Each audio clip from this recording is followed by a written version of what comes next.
Hello everybody, we are back with a new video which is going to address passing the souls.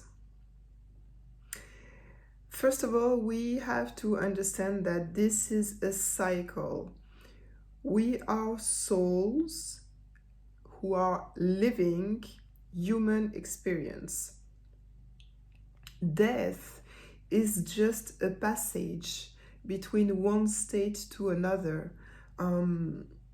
Just like teenagehood, actually, but going from a teenager to an adult is a lot less scarier than death, and I can completely understand this. And even myself, when I was told that I was going to help souls pass into the light, I actually refused at first, and I was really scared because I did not want to see any ghosts.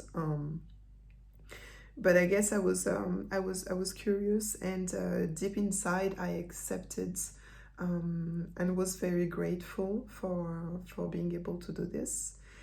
And I actually realized that the souls who go on the other side, they are a lot more panicked than the living.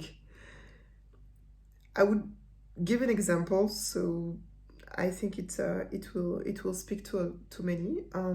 Imagine a grandmother. She is in the bus. She falls asleep in the bus, and when she wakes up, she is in a foreign country.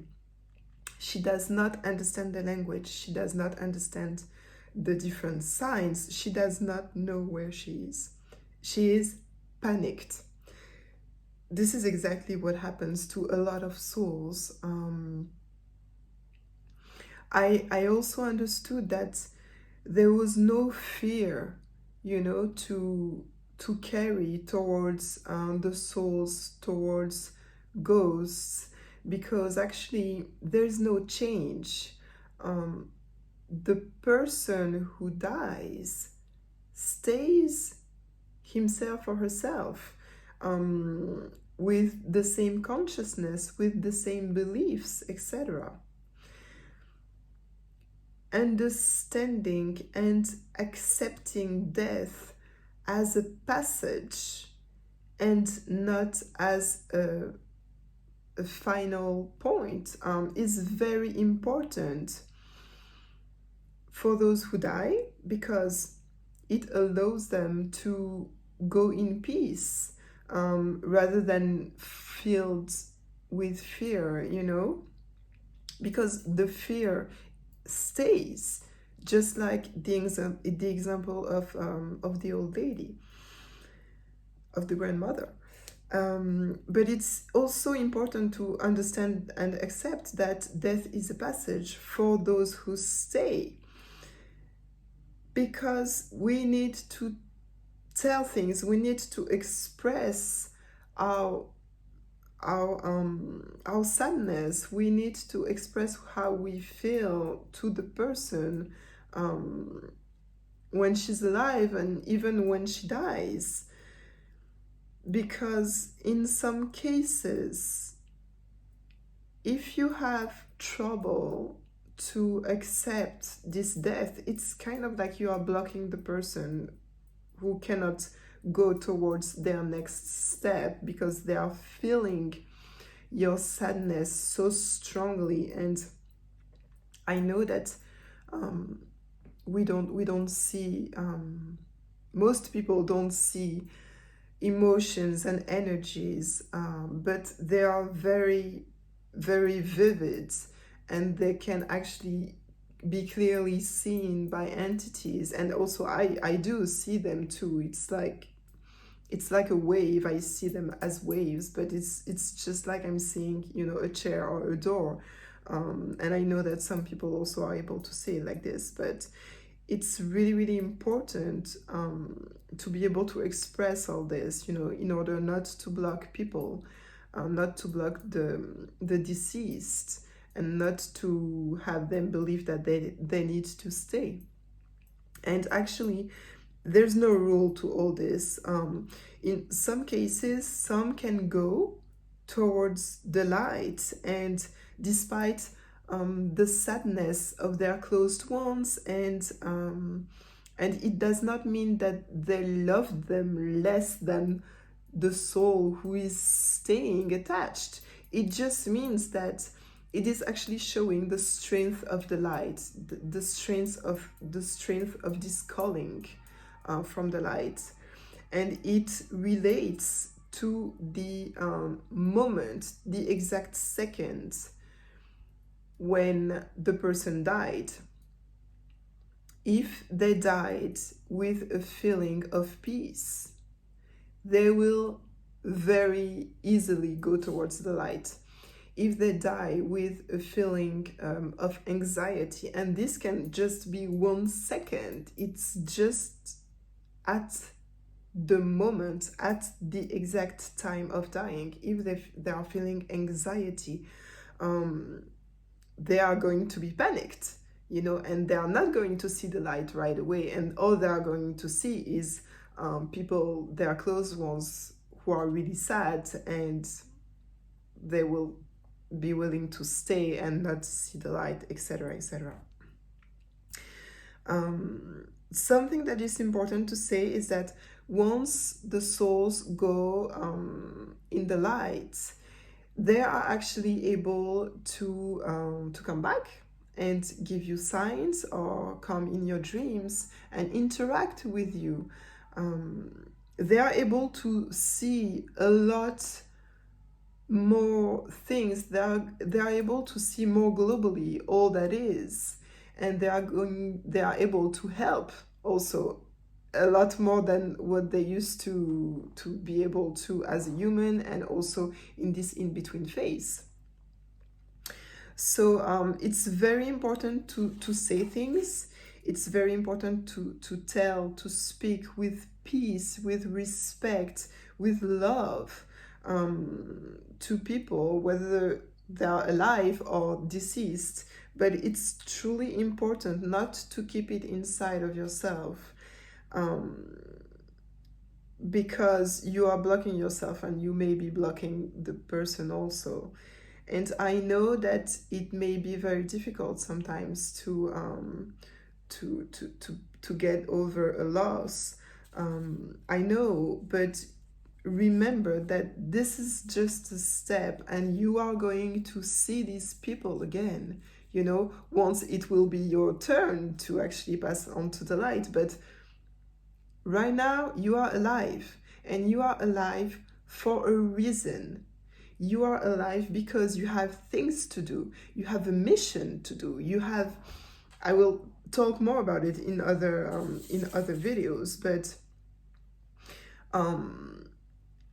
just be reassured about the fact that they moved on into a superior state, and they have the ability to come and go, and guide you, reassure you, etc., a lot more easily. But it's really important for you to take the time, write letters, speak as if you were speaking to them directly. But you need to get past the loss until the point that you feel peace. You feel a deep peace inside your heart.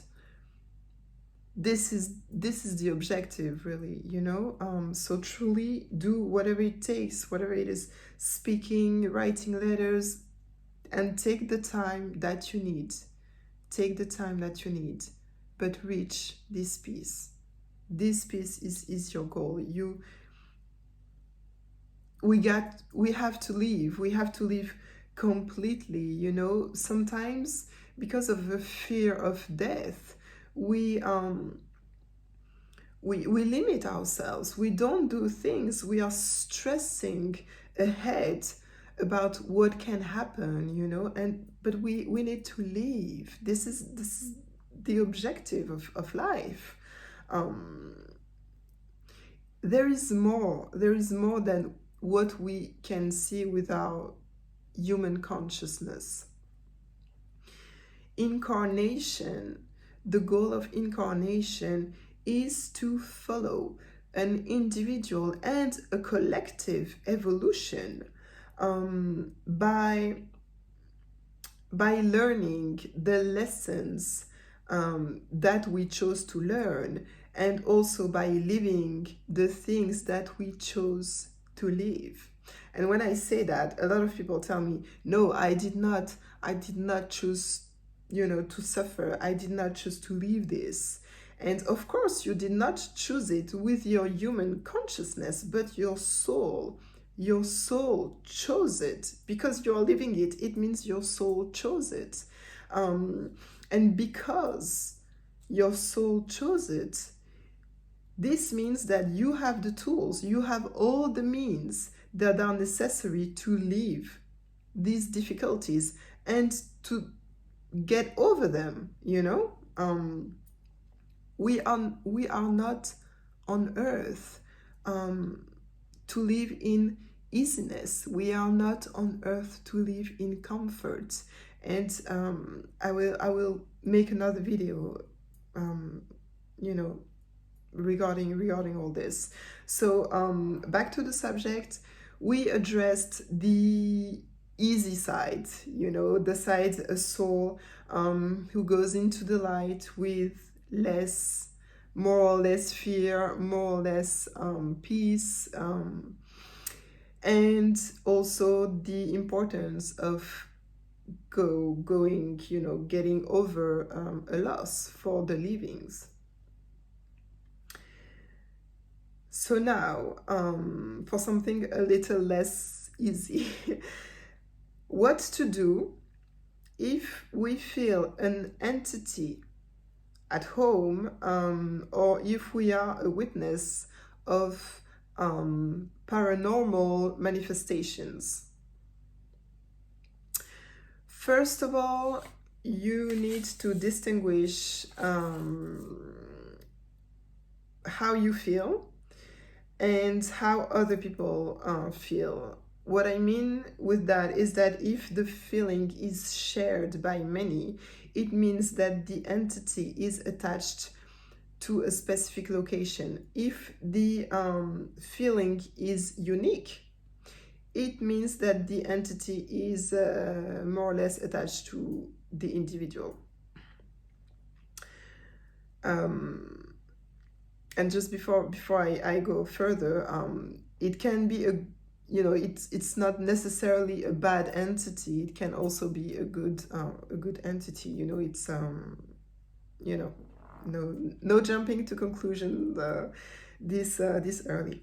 So if an entity is attached to a location, it can be an entity like a soul who lived and is attached to this place and does not want to go, and it's not necessarily because the soul liked the place so much. It can be related to the fear of death, to the fact that they stayed in this panic state, and they actually feel a little comfort being in the place that they used to live. It can be a lot of different reasons, but it can be a soul who is attached to the location, and it can also be an energy which accumulated so much at this location that it actually became an entity. Just like, for example, a place where there has been a lot of suffering, the energy of suffering is going to stay and to continue to actually live at this specific place. So what you can do, you can talk to this entity. You can whatever it is, you can tell it that you don't see it, that you cannot listen, you cannot hear it, but that that it is there. You can tell it that that this entity should be at another location that it should be in the light, it's very important to use reassuring words. Think about the example of the grandmother, you know. Imagine that you have a scared grandmother in front of you. And it's important that even in your thoughts, you do not carry any fear of or aggressivity, you know. Like if you are thinking things like, I want you to go away, this is my house, even if you don't say it, the entity is actually going to see it, because again, energies, intentions in other dimensions, we can see them a lot clearer than what we do here, let's say. And you will be, the entity will actually see you as a liar, because your intention and your words and your thoughts and your actions will not be aligned. So you will lose all credibility. So if you are scared, it's better not to do anything. Don't do nothing. You can also ask the entity to answer you in your dreams, you know, and in order to know why it is here and it does not want to leave. But here, careful. Any response with a message that implies the fact of not respecting someone, whether it is you or someone else, or which would imply a feeling of revenge, anger, things like that. Anything that is negative, actually, you know, cut the interaction. Say aloud that you wish to stop communicating with this entity right now, and that you ask your protective spirits to protect you from this entity. You can also ask your protective spirits to allow for this entity to leave, you know, the place. And there you will happen to meet someone who knows how to clean places, you know, or you will be, or other entities from other dimensions will take care of this without having someone, a living person, coming physically and doing a ritual of cleaning, you know. So this is a long video. Just as a conclusion, don't do anything if your intention is not only at peace and with a goodwill, you know. Otherwise, you will complicate things. And you need to think about yourself first. Which means don't force yourself to do things because you think that it must be done. You know, just follow what you want to do, not the it must be, I should, etc. Like the I should, they bring more problems than solutions, but I will address it in probably the video about intention. Thank you for coming all this way. I hope that I answered as many questions as you may have had on these subjects. Don't hesitate to comment or ask other questions in the comments. I wish you a very, very pleasant day, and see you soon. Bye-bye.